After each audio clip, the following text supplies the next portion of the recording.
नमस्कार, आपके साथ मैं हूं साक्षी जोशी। आज मैं सवाल पूछना चाहती हूं, क्या इस देश में अब भाषा भी अपराध हो गया है? क्या कश्मीर से होना अब अपराध हो गया है? क्योंकि आज मैं आपको जो खबर बता रही हूं उसमें एक सवाल अब मेरे लिए ज़रूरी हो गया है पूछना कि क्या अब हम कश्मीर को सिर्फ पश्मीना से, अखरोट, केसर इन सब से ही जानेंगे? धरती पर स्वर्ग है ज़रूर कहेंगे कश्मीर को, लेकिन क्या कश्मीर के लोगों से कश्मीर नहीं बनता? और वो कश्मीर के लोग अगर हमारे देश में किसी और जगह पे मिलेंगे तो क्या हम उनका उतना सम्मान नहीं करेंगे? एक 17 साल का मुस्लिम बच्चा, जी हाँ 17 साल का, शॉल बेचते हुए आपको उग्रवादी, आतंकवादी और पत्थरबाज दिखता है? मैं आपको खबर बता रही हूँ, राज्य है उत्तराखंड, जगह है देहरादून के पास विकास नगर, जहाँ पर एक 17 साल के मुस्लिम बच्चे को इस तरह से पीटा गया। बताया जा रहा है कि रॉड से, लोहे की रॉड से उसको पीटा गया, उसका सिर फट गया, 7 टांके आए हैं सिर पे, हाथ टूट गया है। क्यों? क्योंकि वो एक कश्मीरी है, कश्मीरी मुस्लिम है। मैं पूछना चाहती हूँ पुष्कर सिंह धामी जी से, आपकी पुलिस क्या कर रही थी? क्योंकि इस देश में इस वक्त बहुत आम हो गया है जब नफरत ही इंसानियत को कुचलने लग जाए। पुष्कर सिंह धामी जी, आपकी पुलिस क्या कर रही थी?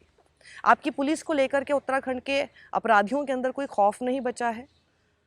मैं ये पूछना चाहती हूँ देश के प्रधानमंत्री नरेंद्र मोदी से भी कि आप बड़े बड़े भाषणों में हमेशा सबका साथ, सबका विकास, सबका विश्वास इस तरह की बातें करते हैं, तो मैं आपसे पूछना चाहती हूँ कि ये बच्चा, अभी के लिए मैं इसका, क्योंकि ये माइनर है, मैं इसका नाम रख देती हूँ अरबाज खान। अरबाज खान क्या आपके उस सब में शामिल होता भी है या नहीं? मैं पूछना चाहती हूँ कि क्या ये घटना सिर्फ एकमात्र घटना है? क्या ये देश भर में हर जगह हमें बार बार होती दिखाई नहीं दे रही? कभी भाषा के नाम पर, कभी जाति के नाम पर, कभी धर्म के नाम पर लगातार इस तरह की घटनाएं देखने को मिल रही हैं। क्योंकि कुछ लोग अभी आकर यहाँ पर ज्ञान देने लगेंगे कि देखिए एफआईआर तो हो गई ना। अरे तो एफआईआर हो गई तो क्या, लेकिन उसकी वजह से नफरत के नाम पर जिस तरह से अपराध हो रहे हैं, क्या वो रुक गए? क्या ये पहली घटना है और क्या ये आखिरी घटना होगी? इस बात की गारंटी देंगे तो फिर मैं आपकी बात मान जाऊंगी कि जी एफआईआर हो गई और अब कोई इस तरह की घटना नहीं होगी। लेकिन ऐसी घटनाएं हो रही हैं और होती रहेंगी। तो इसीलिए मेरा सवाल पुष्कर सिंह धामी से भी है और साथ ही नरेंद्र मोदी से भी, ये कब तक चलता रहेगा जहाँ हम देखेंगे हमारे ही देश के लोग, हमारे देश के नागरिक सिर्फ दूसरे राज्यों से होते हैं और वो जब हमारे उत्तर भारत के, हमारे हिंदी भाषी ऐसी किसी जगह पर आते हैं, अपना सिर्फ कारोबार कर रहे होते हैं शांति से, वहाँ पर अपराधियों के हौसले इस तरह से बुलंद क्यों हो जाते हैं?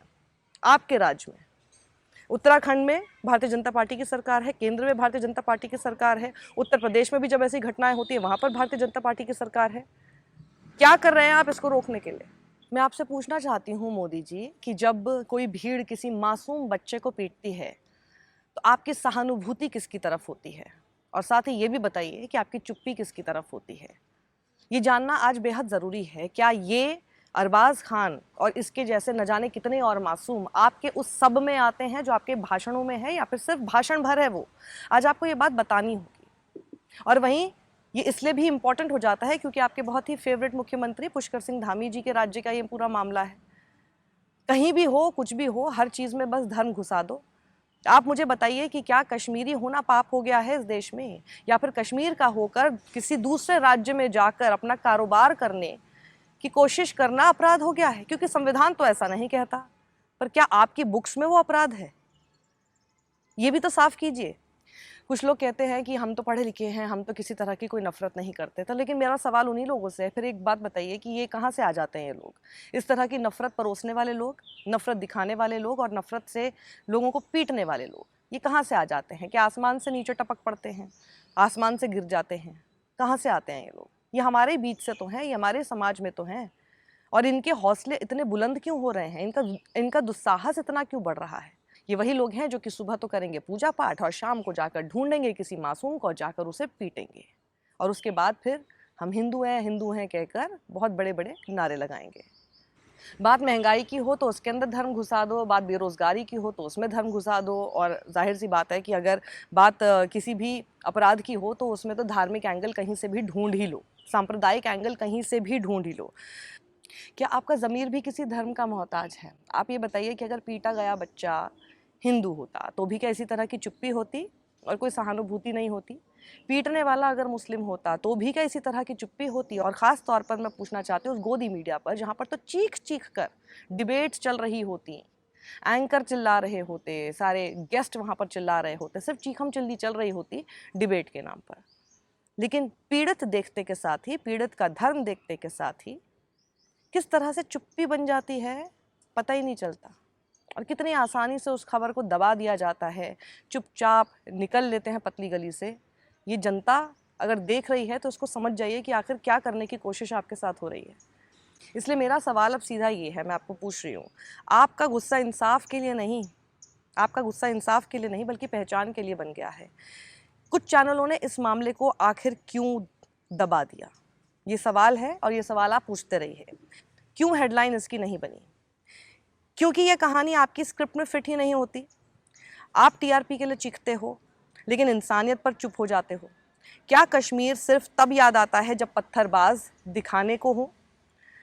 जब शॉल बेचने वाला बच्चा पिटता है तब कश्मीर गायब क्यों हो जाता है? क्योंकि उसका धर्म सामने दिखाई देने लगता है। अब ज़रा सोचिए कि आज तो ये अरबाज है जिसका मैंने नाम बदला हुआ रखा है, माइनर बच्चा है, कल कोई और होगा। इसी तरह की जितनी घटनाएं हो रही हैं उसमें लगातार सबसे बड़ा सवाल हमारे लिए यही होना चाहिए कि आज वो है पर कल कोई और हो सकता है, और वो कोई और में कल आप भी हो सकते हैं। इसका हमेशा ध्यान रखिएगा। आज कश्मीरी बोली पर हमला है, कल कपड़ों पर होगा, परसों खाने पर हो सकता है, क्योंकि ये तो रुकने वाला नहीं। आप बोलेंगे कि ज़बरदस्ती डरा रहे हो, हाइपोथेटिकल हो रहे हो, लेकिन क्यों मैं हाइपोथेटिकल हो रही हूँ? हाइपोथेटिकल होने की बात ही नहीं है। जब इस तरह की घटनाएं हो रही हैं तो डर वहाँ तक बिल्कुल पहुँचेगा, आपकी चिंता वहाँ तक पहुँचनी चाहिए, क्योंकि कुछ भी हो सकता है। क्योंकि ये देश अगर संविधान से नहीं चल रहा है, इसका मतलब ये देश कानून से नहीं चल रहा है, भीड़ के मूड से चलने लगा है। भीड़ जो तय करेगी, भीड़ तंत्र जो तय करेगा, बस यहाँ पर वही होगा जिसको हम कहते हैं जंगल राज। अब आखिरी और सबसे ज़रूरी सवाल मैं आप सभी से पूछ कर जाना चाहती हूँ, हम कब तक चुप रहेंगे? मैं हर बार एक वीडियो बनाती हूँ ऐसी किसी घटना पर, ज़रूरी वीडियो ज़रूर बनाती हूँ, और आपसे हमेशा लास्ट में यही पूछती हूँ, आप कब तक चुप रहेंगे? क्यों चुप हैं आप? किसका डर है आपको? सच बोलने से किस बात का डर है, या वाजिब सवाल उठाने से किस बात का डर है? या उस दिन का इंतज़ार है कि जब आपके घर में लगेगी आग, फिर जब आप बोलेंगे या आपके घर में आग लगेगी और आप चाहेंगे कि दूसरे बोलें, वो भी उसी भूमिका में चले जाएंगे जिस भूमिका में आज आप हैं, चुप वाली भूमिका में, और फिर वो भी इंतज़ार करेंगे उसी दिन का जब तक कि आग उनके घर में ना लगे। और ये सिलसिला ऐसे ही चलता रहेगा और कोई किसी के लिए नहीं बोलेगा, ये कभी नहीं थमने वाला जब तक कि पूरा देश न जल जाए।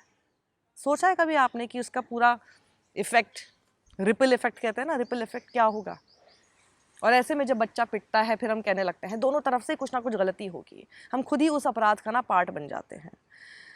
नफ़रत को न्यूट्रल नहीं कहा जा सकता, हेट इज़ हेट। बीच में चुप रहकर आप निष्पक्ष नहीं बन सकते, आप अपराधी का साथ देने लगते हैं, आप उस नफ़रत का साथ देने लगते हैं। नफ़रत जहाँ हो रही है उसके खिलाफ खड़े होना ही एकमात्र सही पक्ष है, और वही होना निष्पक्ष भी है। याद रखिए, ये देश किसी एक धर्म, एक भाषा, एक जाति का नहीं है। ये देश अरबाज का भी है, ये एक शॉल बेचने वाले का भी है, ये एक सब्ज़ी बेचने वाले का भी है, ये पंक्चर लगाने वाले का भी है, ये कारीगरी करने वाले का भी है। ये हर उस तबके का है जो मिलकर इसको देश बनाते हैं, हर उस तबके का है जिसकी ज़रूरत आपको होती है। आपके घरों में वो काम करते हैं या आप उनके घरों में जाके काम करते हैं। एक दूसरे का साथ बना रहता है, उसी से हम लोग अपनी दिनचर्या चलाते हैं, हम अपना जीवन बसर करते हैं। कोई ये ना समझे, जो ऊपर बैठा है वो ये ना समझे कि हमारा काम हो जाएगा, हमारे पास तो पैसा है। पैसे से करोगे क्या जब तक वो आदमी नहीं होगा जो आपके लिए काम करेगा, जो आपके लिए सहूलियत लेकर नहीं आएगा। पैसे से सहूलियत ही तो खरीदने की कोशिश आप करते हैं।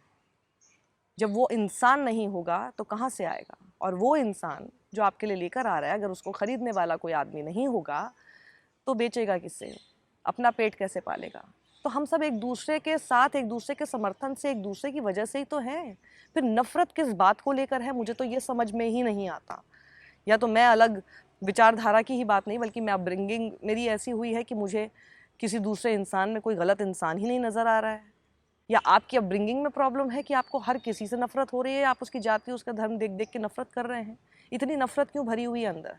थोड़ा सोचिए, गिरेबान में झांकिए। और उसी तरह से ये देश अब सवाल पूछने वालों का भी तो होना चाहिए ना। अगर आज हम सवाल नहीं पूछेंगे तो कल को हम जवाब कैसे देंगे?